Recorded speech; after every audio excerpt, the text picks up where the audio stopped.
All right, what is going on, everybody? Welcome back to another day of SaberSim's DFS office hours. It is Saturday, February 24th of 2024 here. Looking ahead to the weekend, we'll starting off today. We have a 3-game NBA main slate later this evening. We have NHL all day, followed with a 8-game main slate later this evening, but there is an early slate happening pretty soon here. We have a 13-fight MMA card, and then we have Xfinity today, and then we have Cup Race tomorrow for NASCAR. So it should be a fun weekend. For those of you who are new here, welcome. My name is Andrew. I'm one of the coaches over here at SaberSim. This is a show where we go over how to use the SaberSim app, answer any and all DFS-related questions. You get your questions in one of 3 ways here. First off, send us an email, support@sabersim.com. Second, post it live in the YouTube chat. Third way, post it in the office hours channel in our Discord server.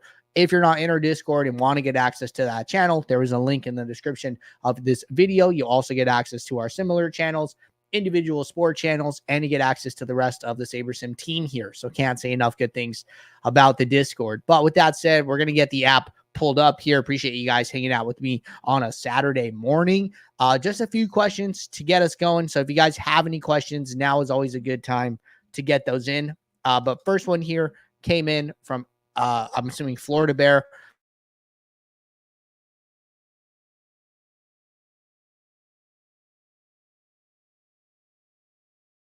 Up what PDO was. The term and the abbreviations here are a little off. I don't know how PDO kind of came about, but anyways, that's aside from the point.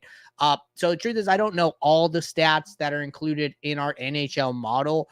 I do think that there are advanced stats out there that can be predictive that may not be included. So what I would honestly do is like, hey, you do your research, you're looking at your advanced stats, either one of 2 things. So one, see if the projections reflect what you are seeing in your own research, or 2, just run a build on default settings and then see if those players that you're identifying as good plays through your own research are even coming up at all here.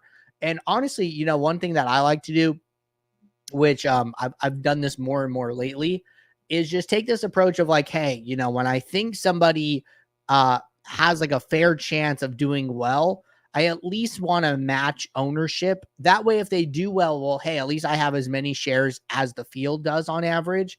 Or if I think somebody is maybe like a risky play, but their ownership is high, but like, the builder maybe likes them, and I'm just like, I don't really know if I want to take a stand on that particular play, then maybe just match ownership, through a max exposure and be like, you know what, I'm going to try and get leverage on this player somewhere else. So if you're seeing a play that you identify as good through your advanced stat research, the builder doesn't really like them. Well, hey, maybe you just set a minimum exposure to match their ownership. And then, hey, at least that, you're not going to lose to this player. This player isn't going to be the reason that your lineups sink. So I think that neutral approach when you do that research is always a good thing here. All right. Good question there. Going to hit our next one here from Bill's Nut. Question says, assuming a $2,000 bankroll and using the profit plan, playing 5% of my bankroll on a slate is $100 per slate. Does this mean that I can play $100 each on different sports on the same day? Does it also mean I can play $100 each on different slates in the same sport on the same day and still be reducing variance and following the rules of the profit plan? Okay, good question. So the simplest, explanation here is that, it's 2.5 to 5% of your bankroll on any correlated slate. Now, a correlated slate would mean that there are games on one slate that are also on a different slate. So if you are playing, some of those sports I mentioned today, if you're playing NBA, if you're playing NHL, if you're playing MMA, if you're playing Xfinity all on a Saturday, then according to the profit plan, you can play, 2.5 to 5% of your bankroll on each of those slates. Now, that just ends up being like a lot of money in play, like overall. So if you want to, if you're okay with that, then that's fine. Maybe, you're like, oh, I'm playing more sports today. Maybe I lean on like the 2.5% side as opposed to the 5% side.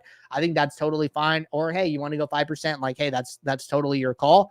Each of those slates are, the results of one are not going to affect the other, which is basically the point here. So like for NBA tonight, I would not suggest playing, 2.5 to 5% on each slate, because there's a main slate and then there's a night slate. But the games on the night slate are also on the main slate. So like that is what we're talking about when we say a correlated slate, where those games overlap. So any slate where games overlap, you want to treat those as one and do 2.5 to 5% total. But I think that is a good clarifying question. All right. We're all done with questions here in the office hours channel. Not seeing anything in the YouTube chat. I'm going to do a demo here, just kind of giving you guys a once over. Anybody, starting a trial with us, I always suggest people start trials on the weekend. That way they get access to all of our weekend sports. So you're loading up into SaberSim for the first time. I'm going to walk you through, just how to do what you need to do here. So first thing I'm going to do is make 2 adjustments to projections. Well, actually, first thing I would do is go to my contest tab, and then I would upload my entries file. So make sure that you're logged into DraftKings, like on another tab on your browser, and then use the download template file from DraftKings. It'll download the file. I don't have a CSV at the moment. And then you would just drag and drop it here, or you can click and then upload one and then get your contest files in. So reserve your entries, get your contest file in, go to your build. Next thing you need to do, make 2 adjustments to projections, which is a community guideline for DraftKings. If you're playing on FanDuel, Owners Box, or Yahoo, you do not need to take that step. I just wanted to mention it. Then go to my settings. I'm going to set the build settings for whatever contest that I'm optimizing for. So, maybe I'm playing the $1.20 max. So I'm going to a 20 max. Maybe it's 10 to 50K entries. Perfect. I'm all set.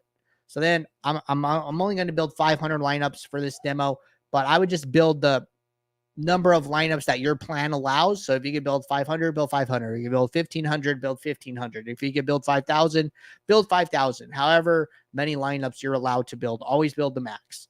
So then now my lineups are built now. And what I want to do is I want to use the scroll bar on the bottom for the table and scroll over to the right.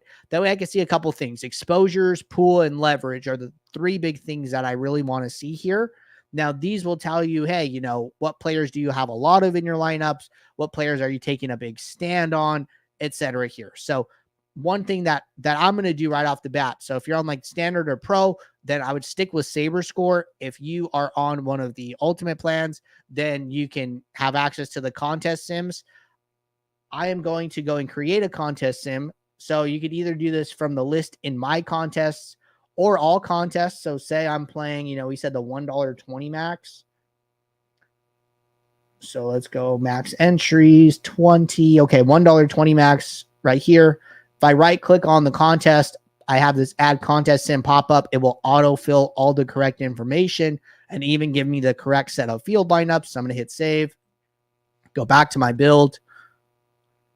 And I'm going to hit run contest sim. So now it is running the contest sim. This is, to give me additional sorting metrics here. So you could either use SaberScore, you could use custom metrics, you could use percentiles, projected score, or one of the contest sim metrics. So I'm going to run my contest sim. I can see the data populate in the summary below the lineup. I'm going to go to my sorting metrics, going to go to the contest sim that I created and switch to risk adjusted ROI. So now my sorting metric is updated. I like to scroll to the last lineup in my set. So I'm building 20 lineups. I always like to go and look at what the bottom lineup is, because as I start to make changes, I'm going to go further down in my pool, and I always want to see the metrics for the last lineup in my set. So first thing I'm going to do right off the bat is just increase min uniques. I'll usually just jump to 4 because there's 8 players in this lineup. So I'll be like, hey, let's get to half of my lineups being different from every other lineup in my set, which is what min uniques is doing. It's guaranteeing that whatever number here, 4, that's how many players are different from every other lineup in your set of 20. So that's why I like to scroll to the bottom, because now I can see how far down in my pool I have to go for my last lineup. And now I'm at lineup 180. So the builder has had to skip a number of lineups to find 20 lineups that each have 4 players different from every other lineup in your set. So the good thing is that the sim ROI is still positive here. So I'm pretty comfortable with that. If you're using SaberScore, then I would try and stay in the top 25 to 50% of your pool here. So, within the top 250 lineups in this example, which we're right in that range. So I think 4 is a fine number to land on here. We can just see what 5 does. 5, we still get 20, but now we're playing, lineups at the very bottom of our pool, 499, 493, 462. And we're even seeing some negative ROI lineups. So I'd probably go back to 4 and be comfortable with this. And then kind of last thing I want to do here is some fine tune. So I like to go to my leverage and sort by highest leverage to lowest, just kind of looking at, hey, what players am I taking a big stand on? And am I comfortable with this? So one thing that really stands out to me here is like our highest leverage player is Lonnie Walker, a very low salary, not the highest projected points, low ownership. This is like kind of a red flag for me. I would be like, at this point, what I would do is I would probably go to Brooklyn and be like, hey, why are we seeing so much Lonnie Walker? And see if I could make it make sense. And I don't even see that many players like out or injured for them. So I probably want to manage my exposure to this player a little bit. Like I am not super comfortable with him being my highest leverage on the slate. So what I would do is I might lower this, maybe something closer to his pool. I think matching his pool is fine here. So like just some of these fine tune adjustments. Okay. I made that adjustment here. Now all of my leverages are a little bit lower. I might do the same thing like for Cole Anthony, like, hey, am I okay with Cole Anthony being my highest leverage? Cole Anthony usually comes off the bench if I'm not mistaken here. Markelle Fultz is out. So like that makes a little bit of sense to me. Like, okay, hey, Fultz is out. So those are additional minutes for Cole Anthony. I might do a little bit additional research here, but even his pool exposure is like still way higher than his ownership. So I just might go and match. I like to use pool exposure as like a measuring stick just because this will tell you like, hey, across all your lineups, this is how often this player came up. So, this is like a risk tolerance thing.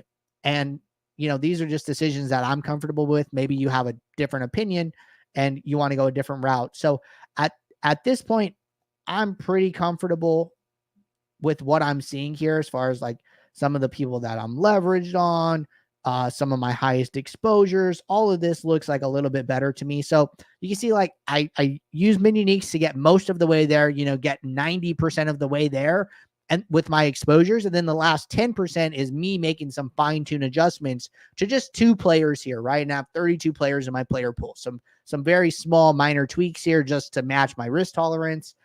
And now I'm comfortable with these lineups, right? I'm at lineup 280. So I think 280 is fine here. Still positive sim ROI. If you're using SaberScore, it's not that far beyond, 250 here. So you can be a little bit flexible with that. But now I'd be happy, with these lineups, and I would be happy submitting them. So that's an NBA process here. I would use Saved My Contest and upload these, and then I would make sure I would pay attention to news or any late swaps that happen here. Pretty short windows, so might not be that much breaking news, but that is how you build some NBA lineups for tonight. But with that said, not seeing any more questions rolling in. So appreciate you guys tuning in, hanging out with me. I will be right back here Monday at 4 p.m. Eastern for our regularly scheduled office hours during the week. So until then, everybody, take care. Good luck. I'll see you all. Thanks. Bye.